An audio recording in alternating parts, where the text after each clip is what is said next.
शहर के कॉलेज में पढ़ने वाला अमित छुट्टियों में अपने गांव आया तो उसकी माँ बोली, मेरी सहेली चंदा आई थी, वह और उसकी बेटी रंभा तुझे बहुत याद कर रही थी। वह कह गई है कि तू जब गांव आए तो उनसे मिलने उनके गांव आ जाए, क्योंकि रंभा अब तेरे साथ रहकर अपनी पढ़ाई करेगी। यह सुनकर दूसरे दिन ही अमित अपनी माँ की सहेली चंदा से मिलने उनके गांव चला गया था। जब अमित वहां पहुंचा तो चंदा और उनके घर के सभी लोग खेतों पर गए हुए थे। घर पर रंभा अकेली थी। अमित को देखकर वह बहुत खुश हुई थी। रंभा बेहद खूबसूरत थी। उसने जब शहर में रहकर अपनी पढ़ाई करने की बात कही तो अमित उससे बोला, तुम मेरे साथ रहकर शहर में पढ़ाई करोगी तो वहां पर तुम्हें शहरी लड़कियों जैसे कपड़े पहनने होंगे, वहां पर यह चुन्नी मुन्नी का फैशन नहीं है।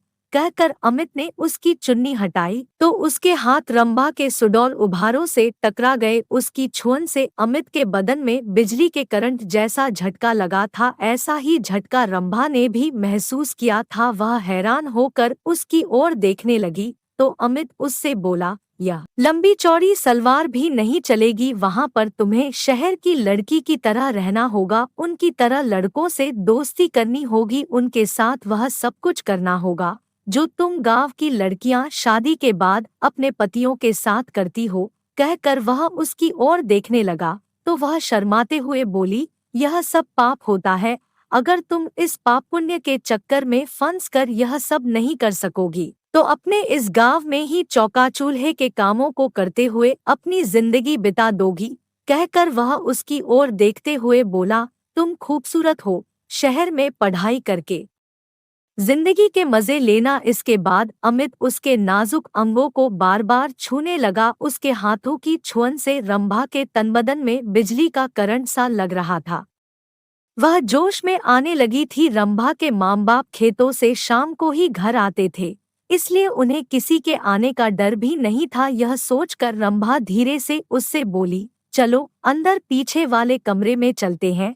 यह सुनकर अमित उसे अपनी बाहों में उठाकर पीछे वाले कमरे में ले गया। कुछ ही देर में उन दोनों ने वह सब कर लिया जो नहीं करना चाहिए था। जब उन दोनों का मन भर गया तो रंभा ने उसे देशी घी गर्मागर्म हलवा बनाकर खिलाया। हलवा खाने के बाद अमित आराम करने के लिए सोने लगा। उसे सोते हुए देखकर फिर रंभा का दिल उसके साथ सोने के लिए मचल उठा। वह उसके ऊपर लेटकर उसे चूमने लगी तो वह उससे बोला, तुम्हारा दिल दोबारा मचल उठा है क्या? तुमने मुझे प्यार का चस्का जो लगा दिया है।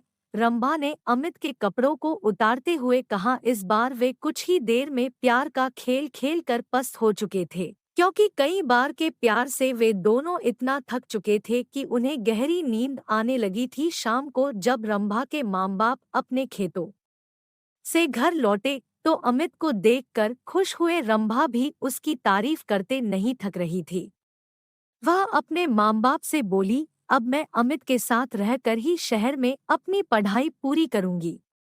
यह सुनकर उसके पिताजी बोले, तुम कल ही इसके साथ शहर चली जाओ, वहां पर खूब दिल लगाकर पढ़ाई करो। जब तुम कुछ पढ़ लिख जाओगी तो तुम्हें कोई अच्छी सी नौकरी मिल जाएगी, तुम्हारी जिंदगी बन जाएगी, फिर किसी अच्छे घर में शादी कर देंगे। आजकल अच्छे घरों के लड़के पढ़ी लिखी बहू चाहते हैं। रंभा की माँ ने कहा तो अमित बोला, मैं दिन रात इसे पढ़ाकर इतना ज्यादा होशियार बना दूंगा कि फिर यह अच्छे अच्छे पढ़े लिखों पर भारी पड़ जाएगी। रंभा की माँ ने अमित के लिए खाने को अच्छे अच्छे पकवान बनाए। खाना खाने के बाद बातें करते हुए उन्हें जब रात के 10 बज गए तब उसके सोने का इंतजाम उन्होंने ऊपर के कमरे में कर दिया। जब अमित सोने के लिए कमरे में जाने लगा तो चंदा रंभा से बोली, कमरे में 2 पलंग है, तुम भी वहीं सो जाना। वहां पर अमित से बातें करके शहर के रहन सहन और अपनी पढ़ाई लिखाई के बारे में अच्छी तरह पूछ लेना। यह सुनकर रंभा मुस्कराते हुए बोली, जब से अमित घर पर आया है तब से मैं उससे खूब जानकारी ले चुकी हूँ। पहले मैं एकदम अनाड़ी थी, लेकिन अब मुझे इतना होशियार कर दिया है कि मैं अब सब कुछ जान चुकी हूँ कि असली जिंदगी क्या होती है। यह सुनकर चंदा खुशी से मुस्करा उठी।